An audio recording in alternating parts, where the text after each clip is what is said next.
Okay, listen to this. You won't believe the mess I was in, right? Picture a dive bar, classic village joint, all sticky tables and dim lights. I'm nursing my second pint, the foam clinging to the glass like my thoughts were clinging to my brain. The waitress, bless her heart, just whisked away the empty, and I took another swig, lost in it all. Something was rotten at home. I could taste it, but I couldn't nail it down. My wife, Sarah, man, she'd been acting like a stranger for months. Distant, like I had the plague.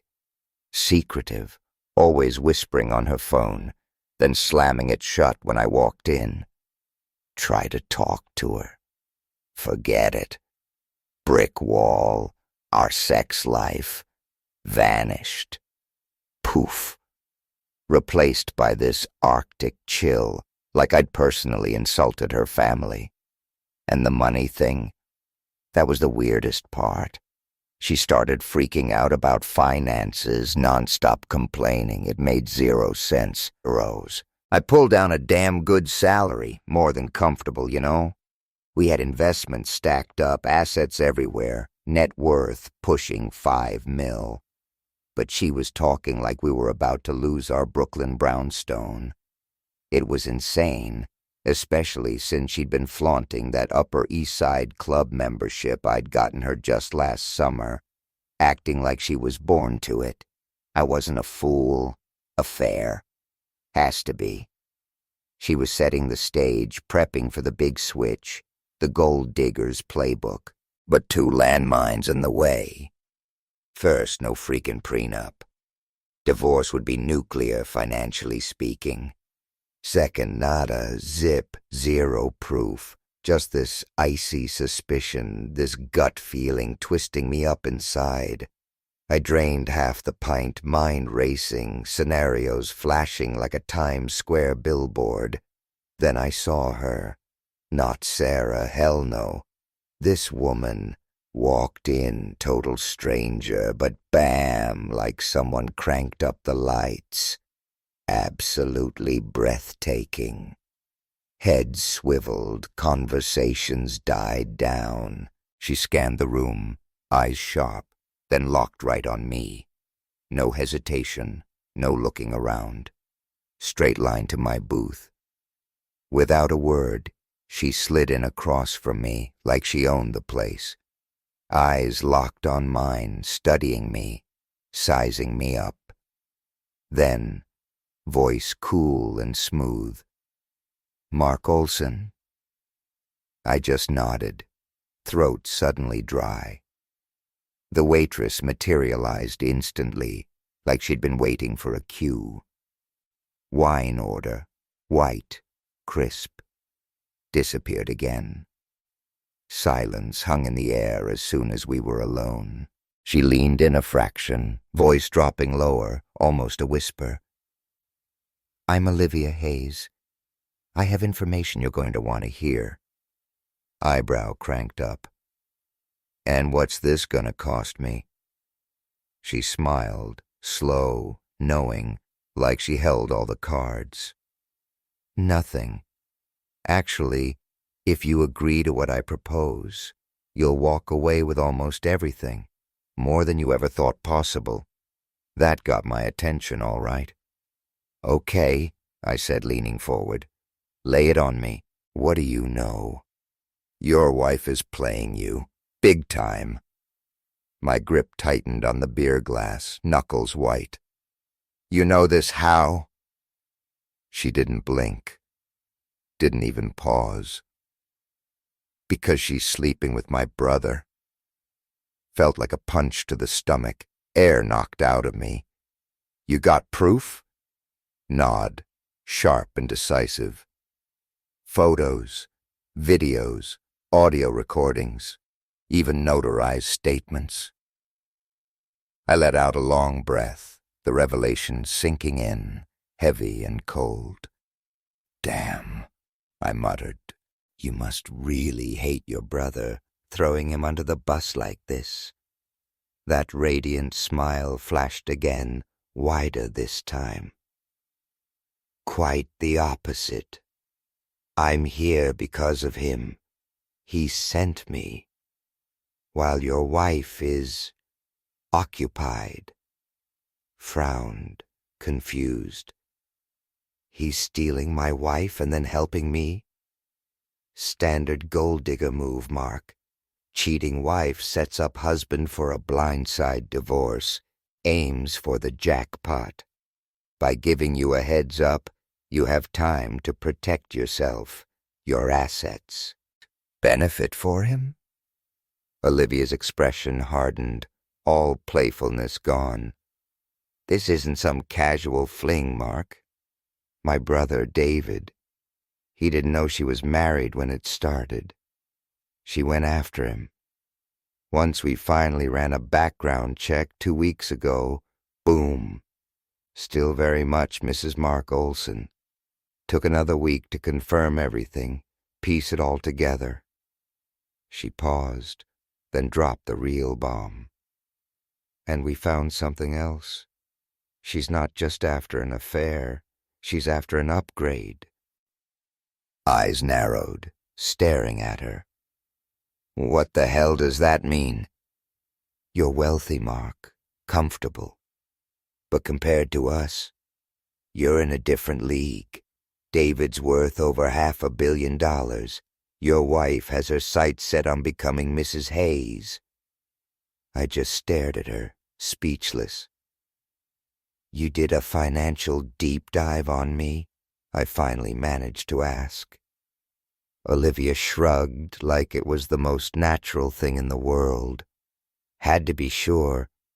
You're worth about $5.2 million, by the way, including that vintage Mustang you're planning to snatch up at auction. Jaw hit the floor. I've barely mentioned that car to anyone. We do our homework, Mark. In our world, you don't deal with people blind. We needed to know if you were a decent man before approaching you with this. And you are. I exhaled slowly, trying to process the avalanche of information. Okay, I said, still reeling. Still doesn't explain why you're helping me. Olivia's voice turned sharp, edged with steel. Because David despises cheaters, despises gold diggers. His ex-wife cheated on him. Ironclad prenup. She walked away with nothing but the clothes she wore. He has zero patience for women who lie and manipulate for money. Zero. I leaned back in the booth, trying to wrap my head around this insane scenario. So, what's the plan? Olivia's smile returned, but this time it was different, sharper, predatory. We don't want you to file for divorce. Not yet. Take this time. Move assets around. Set things up so you minimize what she can touch. Meanwhile, David will guide her. He'll play along, build her confidence. Eventually, he'll convince her to file for divorce herself, thinking it's all her brilliant idea. One condition. She leaned closer, eyes intense. She asks for absolutely nothing from you. I laughed, a dry, humorless sound. You really think she'll go for that? Walk away empty-handed? Absolutely. She's blinded by David's wealth, Mark. Completely convinced she's hit the jackpot. In a couple of months, he'll propose to her. She'll have to confess she's still married. She'll paint you as the villain, the unfaithful husband, claiming you've been separated for ages. All lies, of course. She'll want a quick, clean divorce so she can rush down the aisle with him. Olivia leaned in even closer, voice barely above a whisper. And then, once the divorce is finalized, and she has nothing from you, David will break it off, dump her like yesterday's trash. I let that sink in, the pieces clicking into place, the sheer audacity of it all. So, I said slowly, I get to keep everything. She gets nothing, and David teaches her a lesson in karma. Olivia nodded, a flicker of something like satisfaction in her eyes. Exactly. I couldn't help but chuckle, shaking my head in disbelief. Even if this whole thing is a complete fantasy, I admitted, I still need the information you have. And yeah, I want to meet your brother. She stood up, finished the last sip of her wine, that blindingly brilliant smile back in full force. You'll like David, Mark. I think the two of you will get along just fine. And with that, she turned and walked out, leaving me sitting there, staring after her, the gears in my brain spinning like crazy. Academy Award for Best Performance? Yeah, right. But you know what? The next 2 months, they were an act worthy of freaking Broadway. I put in just enough effort with Sarah in bed to keep up appearances, a little forced romance, a few strained conversations, though honestly I was puzzled by the need to even bother. Not that I minded the reduced intimacy. A couple of weeks later, I found myself at a power lunch with Olivia and David. David was even more intense than Olivia, sharp eyes, laser focus, but with a dry wit that cracked me up.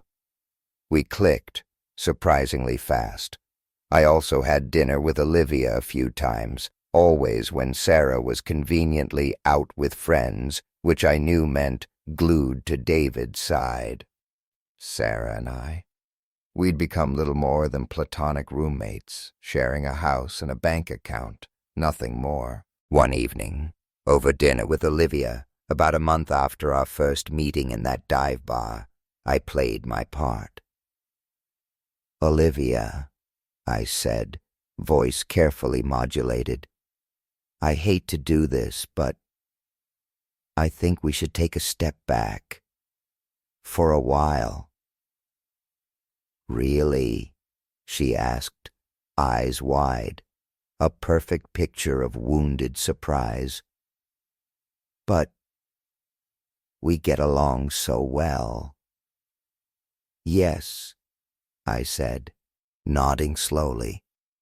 That's exactly the point. Right now, we're getting along too well. And look, I'm not like Sarah. I'm a one-woman man. I don't cheat on the woman I'm with. Sure, Sarah and we don't really have a relationship anymore, but she's still my wife. I can't start another relationship, not really, until our divorce is final. The problem is, I'm developing real feelings for you, Olivia, and I can't compromise my morals, not by starting something serious with one woman while I'm still legally tied to another. Besides, I added, voice softening, I care about you too much to risk ruining what we could have by sinking to Sarah's level. Olivia sighed dramatically, leaning back in her chair. I understand, Mark. You're a good man. I admire your ethics, your sense of right and wrong. It's one of the things I admire most about you. Probably the main reason I find myself falling for you. She smirked then, a flash of her old playful self. To hell with Sarah. She's too damn foolish to realize what she's losing. So, I said, meeting her eyes, we'll step back, for now. Fine, she agreed. We'll step back, but I'll be damned if we wait any longer than absolutely necessary. Let's finish dinner, then you're taking me dancing, and once you drop me off at home, she added, a mischievous glint in her eyes. I'm calling David and telling him to pull the trigger. It's a month earlier than we planned, but Sarah is too stupid to catch on anyway.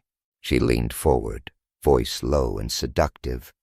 Seriously, Mark, what kind of brainless cheater throws away an amazing husband like you? Olivia was an incredible dancer. The way she moved on the floor during the fast dances, all energy and fire. The way she pressed against me during the slow ones, body heat radiating. It was intoxicating.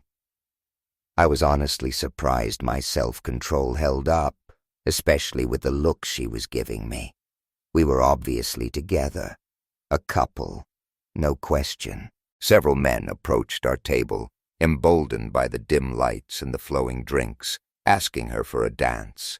One particularly arrogant dude, slicked back hair and too much cologne, swaggered over, thinking he was God's gift to women. Before he could even finish his cheesy pickup line, Olivia cut him off, voice dripping ice. "Are you some kind of idiot whose mother never taught him basic respect?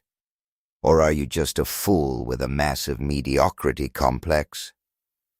"First of all," she sneered, "it would never even cross my mind to dance with a pig like you, especially one who doesn't even have the decency to ask the man I'm with for permission. You came over here," she continued, voice rising, drawing attention, "thinking you're some kind of prize?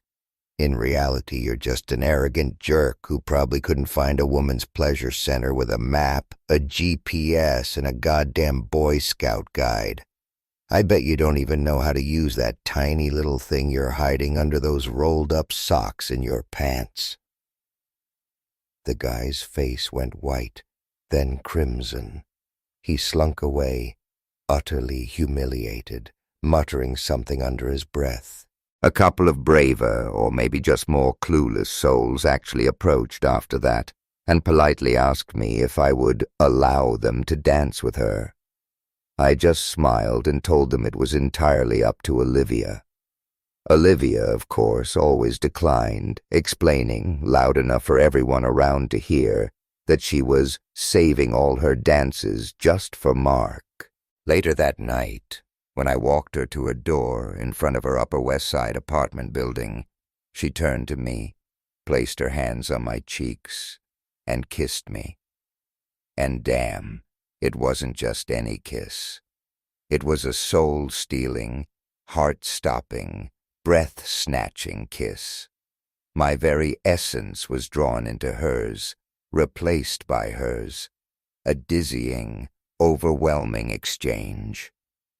The kiss deepened, went on, until we were both breathless, leaning against each other for support. "You have no idea," she murmured, voice husky, "how much I want to drag you inside with me right now. Probably about as much as I want to pick you up and carry you inside," I admitted, my voice rough. "But it wouldn't be right. I won't risk us regretting it later. Just think about how much better it will be when we do it the right way." She groaned, burying her face in my chest. "You and your damn morals," she mumbled, then tilted her head back, smiling, eyes sparkling in the dim light. Why the hell did I have to fall in love with someone so noble? I met her gaze, heart pounding. "Olivia," I said, voice low and serious. "The day my divorce decree is finalized, I'll be on my knees at your doorstep, holding a ring in one hand and a signed prenuptial agreement in the other. I don't want your money, Olivia. Even if I lose everything to Sarah, I'll still have enough of my own. I love you, Olivia. That's all that matters." She grinned, a wide, genuine, breathtaking grin. "My ring size is 6.5, she said, voice light but eyes shining with emotion. "And don't worry about the prenup. I had my lawyer draft one 2 weeks ago. Just send me your lawyer's contact information, and a copy will be sent over first thing tomorrow." A week later, I came home from work to find Sarah and David sitting on the couch. David smirked. gave me a barely perceptible nod, like we were in on some secret joke. It was time. "Sweetheart," Sarah began, voice saccharine sweet, "we need to talk." Looking at the setup, the two of them nestled close on the couch. 2 wine glasses and a half-empty bottle of Cabernet on the coffee table, and a heavy manila envelope sitting beside it. I knew exactly what was happening. Olivia had warned me earlier that day. "Brace yourself, honey. It's showtime." I strolled over, extended my hand to David, all smiles and forced cordiality. "Hi, Mark Olson," I said, introducing myself as if we'd never met. "I see you're drinking wine, but I'm more of a craft beer guy myself. Anyone want to join me? Beer or wine? On me." David gave me an amused look, a flicker of respect in his eyes. "Nice to meet you, Mark. Actually, beer sounds perfect, if you don't mind." I returned from the kitchen with 2 bottles of Brooklyn Lager, making a point to pop the caps right in front of them, just in case they were the suspicious type. After taking a long sip, I leaned back in my armchair, feigning casual interest. "So," I said, "what do we need to talk about?" Sarah took a deep breath, eyes glistening with fake tears. "Adam," she began, voice trembling, "this is probably going to come as a shock, but I want a divorce." She paused for dramatic effect, then continued. "I didn't plan for this, believe me, but David and we've fallen in love. We're soulmates, Mark. I'm so sorry, but our marriage hasn't been great for a while now. Then I met David. It just happened. And now is the time for both of us to end this, so David and I can start building a new life together." She even managed to squeeze out a single perfectly timed tear. Impressive. She might actually give me real competition for that Oscar after all. "Well, Sarah," I said, voice laced with faux shock and hurt, "this really is a shock. Yes, we've had problems, but mainly because you've been completely shutting me out. I've asked you countless times what was wrong, how I could help. But you never gave me a straight answer. I tried everything, Sarah.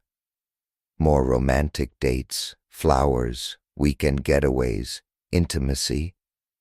But you just ignored it all. I even suggested couples counseling, but you flat out refused." I shook my head, feigning bewilderment and betrayal. "You say David is your soulmate now, but you said the exact same thing about me when we got married. Instead of trying to work on our marriage, you blindsided me with divorce papers. After everything we've been through—" "It's too late, Mark," Sarah said, voice hardening, the teary act dropping away like a mask. "Here are the papers. I've been very fair in dividing the assets." She pushed the heavy envelope across the coffee table towards me. "Division of assets," I scoffed, picking up the envelope, flipping through the pages, pretending to be outraged by the terms. "You lied, Sarah. You cheated. You spent the money I earned on yourself and your liaison. And now you think you deserve a payout? I work my ass off, day in and day out to provide for you, and in return you betray me, stab me in the back, and expect a reward for it. That's absolute nonsense. Good luck getting the divorce you want anytime soon. I'm hiring the best legal team money can buy, Sarah, and I'll drag this out for years. By the time it's finally over, there won't be a damn thing left for you to take." That's when David made his move, smooth and calculated. "All right, Mark. Listen," he said, voice calm and reasonable, stepping in as the voice of reason. I'm genuinely sorry about all this. When we first met, I honestly didn't even know she was married. By the time I found out, we were already deeply involved. It's clear that while you may still have feelings for Sarah, she no longer feels the same way about you. I understand your situation, Mark, I really do. But the bottom line is, Sarah no longer wants to be married to you. No matter how hard you fight it, the divorce will happen eventually.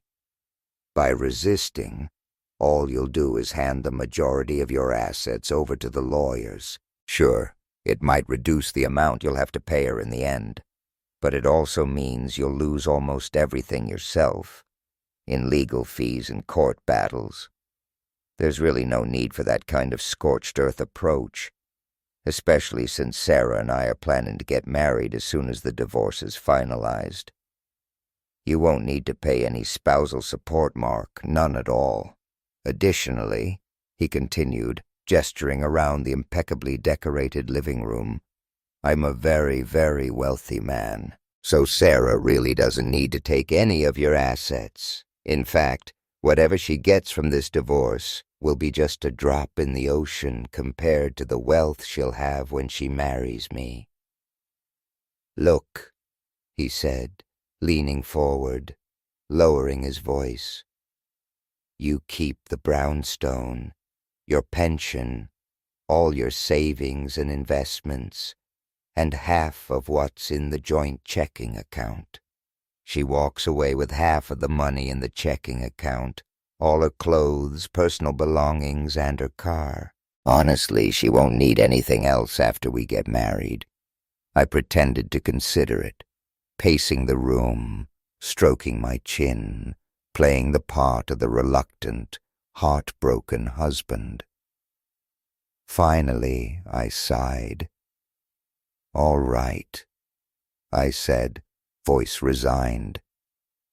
I reluctantly agree, on one condition.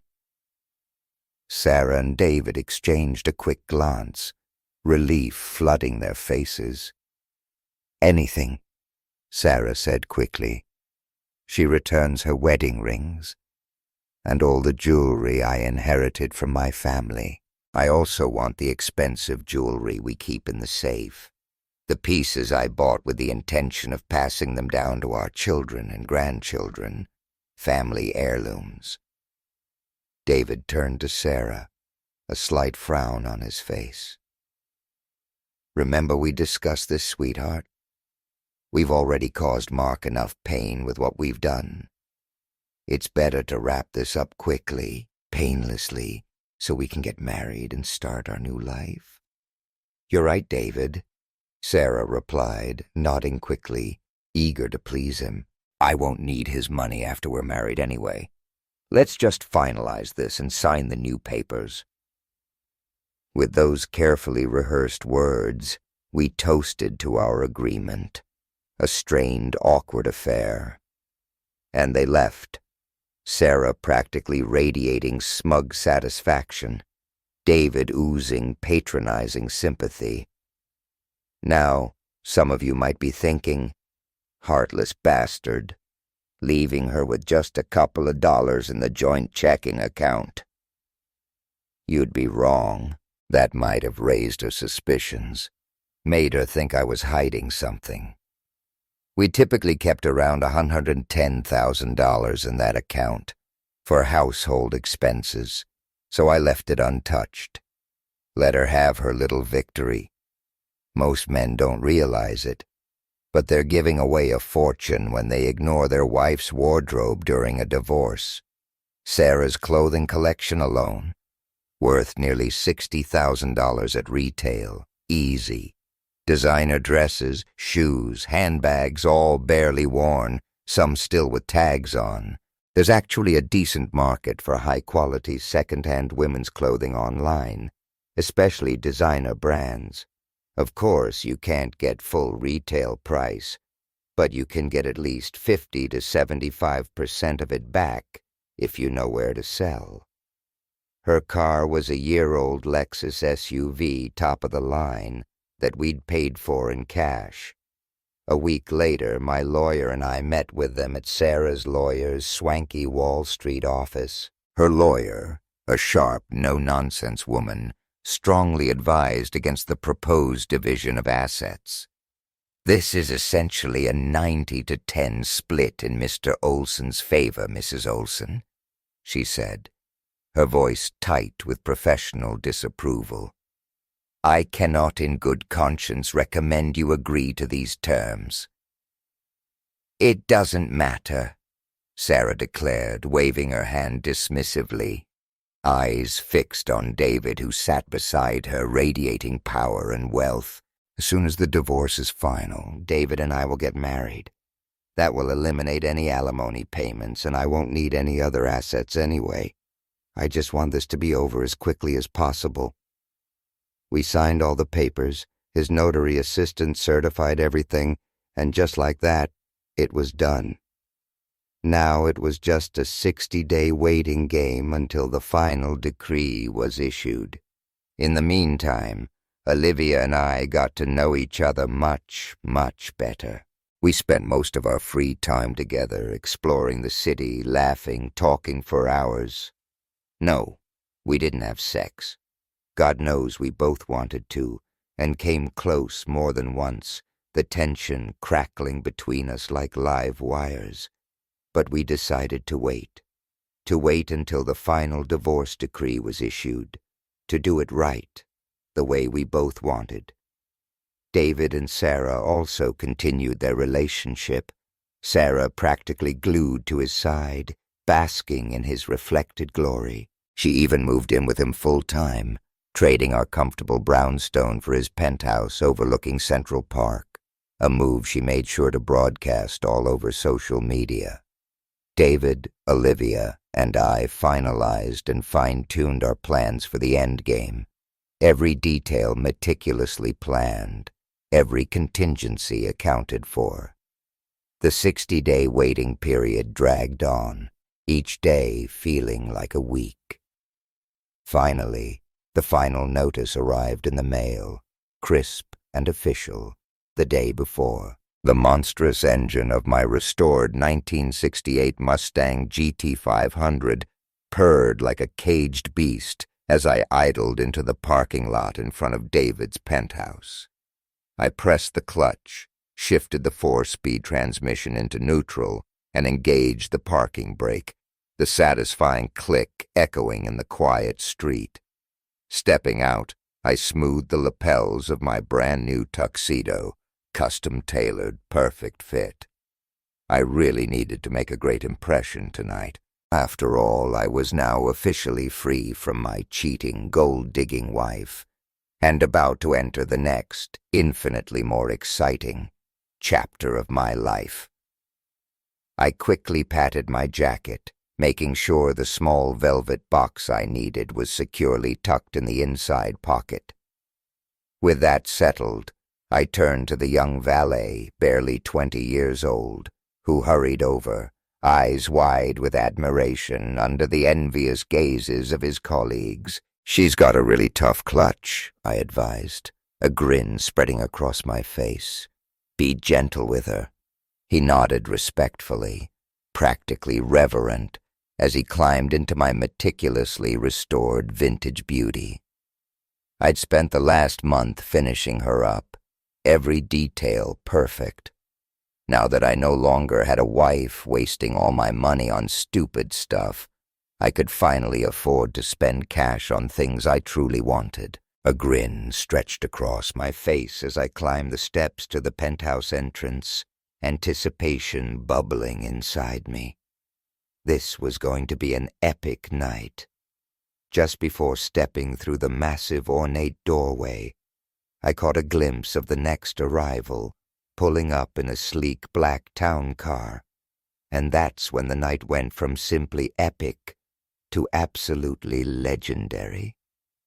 I couldn't help but laugh, a low, delighted chuckle. Confused. Understandable. I was attending a divorce party, a lavish, over-the-top, champagne-flowing divorce party, being held in celebration of the finalization of the divorce between Sarah and me. And yes, I had an official invitation to attend. No, I wasn't planning on crashing Sarah's party. It was all part of the plan. The party was at David's penthouse, a sprawling palace in the sky. Although it wasn't technically a surprise party, several surprises were definitely expected throughout the evening. The event was designed to officially introduce Sarah into David and Olivia's exclusive social circle, the glittering upper echelon of New York society. She had been eagerly anticipating this night for months, practically vibrating with excitement in the weeks leading up to it. No sooner had I crossed the threshold into the penthouse than Olivia approached me, a vision in a shimmering silver gown, her left hand slipping possessively through the crook of my right arm. As we moved together into the throng of elegantly dressed guests, the smile on my face was absolutely unshakable. She began guiding me around the grand ballroom, introducing me to the influential members of their world, power brokers, socialites, celebrities, people whose names I only recognized from magazine covers and business journals. We were about halfway around the room schmoozing and making small talk when it happened. "What the hell is he doing here?" I heard the shrill scream of a very, very familiar voice, cutting through the murmur of conversation like a knife. Suddenly we found ourselves face to face with Sarah and David, their faces frozen in expressions of shock and disbelief. Needless to say, Sarah wasn't exactly pleased to see me at her special event. Not only was I the ex-husband she had just so gleefully ditched, but it would be incredibly spectacularly awkward if her new man decided to propose in my presence, so soon after our divorce. I'm sorry, Gloria," David began, his voice tight, his eyes darting nervously between Sarah and Olivia. "But it seems my sister and your ex-husband have become something of a topic of conversation lately. And well, I couldn't exactly refuse her request to invite her boyfriend, especially since the invitation did include a +1. "Whatever," Sarah huffed, shooting daggers at me with her eyes. Then, turning back to David, she continued, voice strained, Just don't cause a scene, Mark, and ruin this wonderful evening for me." "Gloria," I said, voice dripping with mock sincerity, "I assure you that, in honor of the several wonderful years we spent together, I will be on my absolute best behavior. I understand how much this evening means to you, and I'll do everything I can to make sure we can all look back on tonight as the event where you began the rest of your life." 3 hours later, with dinner cleared away, the champagne flowing freely, and the live band playing a smooth, romantic melody, I found myself on the dance floor with Olivia, swaying gently to the music, her body warm against mine. Then, suddenly, the spotlight fell on us, bathing us in a bright, theatrical glow. I did 2 quick spins with Olivia. Then, as the music swelled, I dropped to one knee, pulling the velvet box from my jacket pocket, flipping it open to reveal a sparkling diamond ring, catching the light and throwing rainbows across the dance floor. "Olivia," I said, my voice amplified by a hidden microphone, echoing through the ballroom, drawing all eyes to us. "Ever since you came into my life, you've occupied my every thought, my every dream. You helped me through the toughest situation I could possibly imagine. You showed me what true love and loyalty really mean. I can't imagine living the rest of my life without you by my side. Olivia Hayes, I said, looking up at her, eyes locked on hers.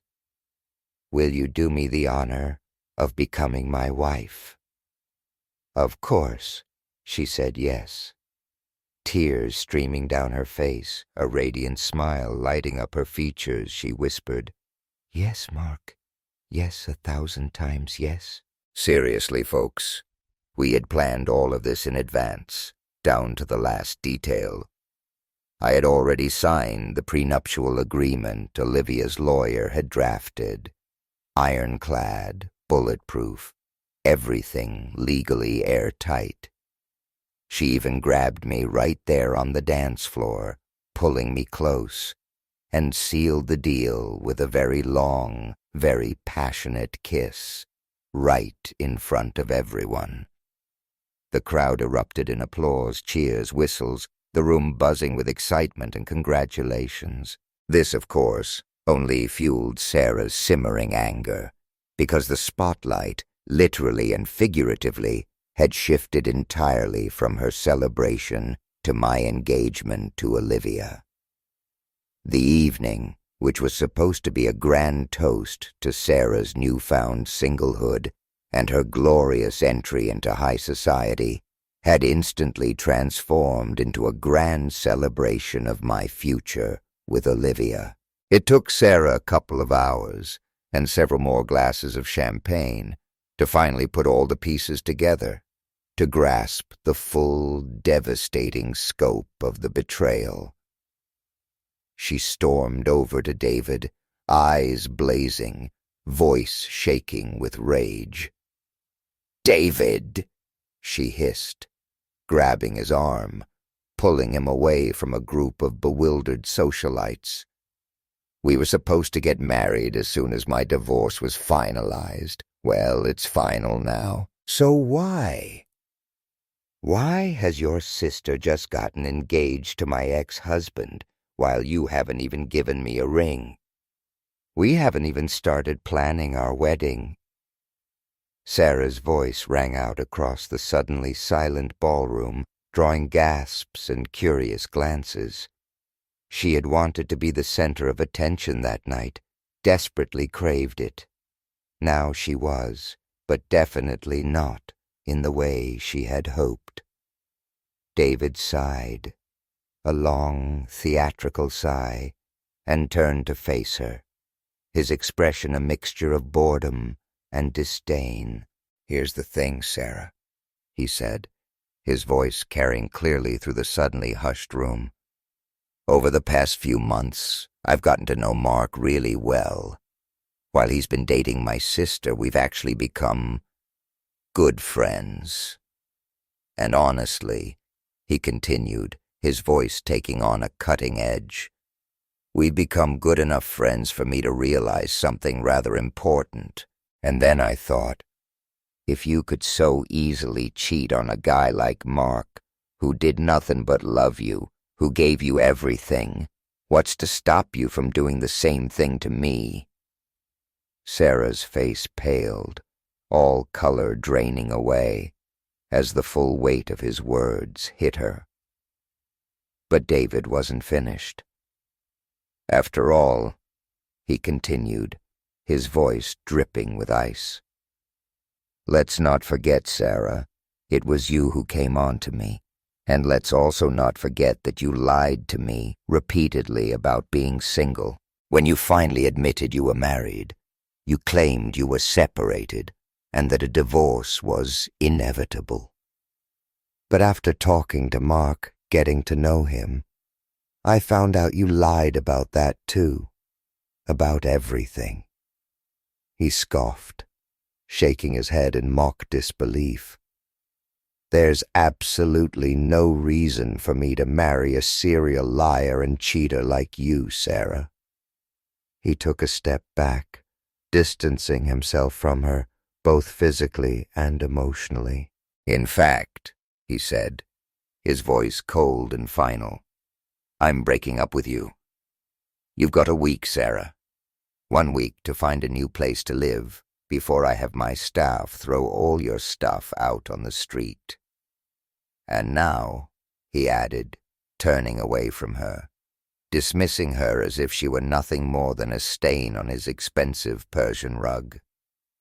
"If you'll excuse me, I think I'll go talk to some of the single ladies over there." The room was utterly silent, every eye in the ballroom fixed on Sarah, frozen in place, utterly humiliated, as David walked away, disappearing into the crowd of guests, leaving her standing alone in the spotlight of her own ruined party. She didn't go down quietly, of course. In the following weeks, Sarah made desperate, increasingly frantic attempts to overturn the divorce, claiming fraud, coercion, everything she could think of. But the evidence against her was overwhelming. The photos, the videos, the audio recordings, all meticulously documented. The judge had absolutely no sympathy for her, especially after seeing how adamantly she had pushed for the ludicrously unfair division of assets, practically begging to be financially screwed. Olivia and I got married, of course. A small, intimate ceremony with close friends and family, followed by a lavish honeymoon in Italy. An ironclad prenuptial agreement was firmly in place. Not that I needed Olivia's money, or she needed mine. I had built my own comfortable life, and she was independently wealthy, but I had learned enough from the past to protect myself and our future. Olivia thought the prenup was a bit harsh, maybe even unnecessary, but I had already signed it before she could really object, and she respected my decision. I did send Sarah a wedding announcement, though, a beautifully designed card, featuring a stunning black and white picture of Olivia and me on our big day, radiating happiness and love. Unsurprisingly, Sarah didn't attend. No, she didn't end up homeless, sleeping on the streets of New York. But she did fall, and fall hard, from the life she had been so desperately chasing, the gilded cage she had so narrowly glimpsed. She got a job eventually, waiting tables at a midtown chain restaurant, then later a soul-crushing gig at a Taco Bell. She moved into a rundown studio apartment in Queens, a far cry from our Brooklyn brownstone, let alone David's penthouse. She could no longer afford designer labels, no more Fifth Avenue shopping sprees. Goodwill became her go-to for clothes, Walmart for underwear. In her desperate, grasping quest to trade up, to climb the social ladder, she had lost the comfortable, secure life she had taken so completely for granted. She was still a beautiful woman, undeniably so, but word travels fast, especially in New York. Every wealthy bachelor in town knew her reputation now. Gold digger, cheater, liar, toxic. She tried more than once to sink her claws into another rich man, to find another upgrade, but no one was willing to take the bait. A year later, Olivia and I were driving home from a romantic dinner in Soho, windows down, city lights blurring past, when she pointed to a dimly lit street corner, a few blocks from her apartment. "Hey," she said, voice quiet. "Isn't that Sarah?" I turned my head, squinting into the shadows, and sure enough, there she was, leaning against a brick building, under the flickering neon sign of a liquor store, her hair still styled, in that overdone, slightly artificial way she always favored, but not quite as polished as it used to be. Her too small spaghetti strap top barely covered her chest, even in the dim light, and her micro-skirt sat precariously low on her hips, revealing a little too much thigh. The garter straps of her cheap stockings peeked out with every slight movement, a deliberate, calculated flash of skin. She wasn't standing there for comfort. That was for damn sure.